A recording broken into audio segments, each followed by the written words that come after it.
Mungkin Bapak bisa cerita sedikit bagaimana bisa sampai menjadi ajudannya Bapak Bung Karno. Iya, waktu itu saya pulang dari Amerika ya, sekolah di Amerika.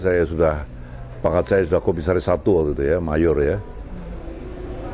Mayor, kita sekolah di Amerika, di bidang sekolah Interpol di Amerika waktu itu, dan sekolah di Fort Bragg juga, di Norfolk juga.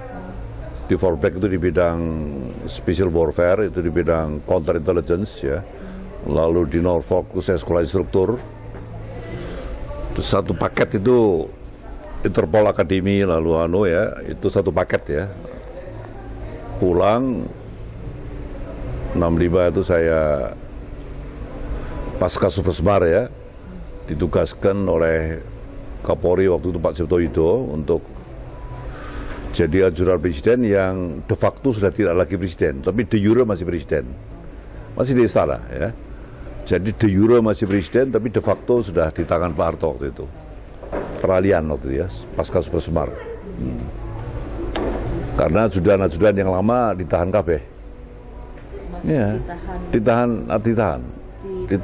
Penjara. Ya, di penjara. Ajudan yang bertugas damping Bung Karno sebelum seperempat itu ditahan kabeh. Ajudan semua ditahan ya. Sabur, Saelan, lalu yang saya ganti Kombes Sumirat, lalu siapa lagi ya, Sumirat, Sabur, Saelan, Yamangil, semua Pak ditahan. Sekeliling Bung Karno dulu tahan ya. Menteri juga banyak ditahan waktu itu ya, menteri-menteri ya, 19 seberapa itu. Yang nahan? Ya, perintah baru, orde baru. Ajudan-ajudan lama ditahan, saya ditugaskan sebagai pengganti. Ya, pasca Super Semar. De facto bukan lagi presiden, tapi de jure masih. Nah, itu yang masa yang tidak mudah untuk saya ya.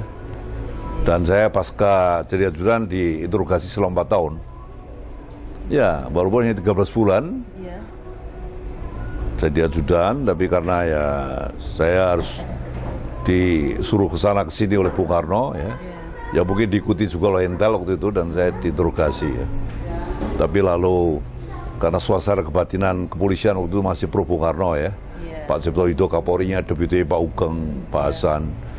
Jadi waktu itu beliau sampaikan, ini tugas yang tidak ringan untuk kamu, Darto, masa transisi. Tapi kalau ada apa-apa dengan kamu nanti kita bantu ya. Lalu saya dapat clearance setelah 4 tahun diperiksa ya oleh DPRPU. Dapat clearance politik namanya ya. Lalu saya bisa melanjutkan tugas dan karya saya.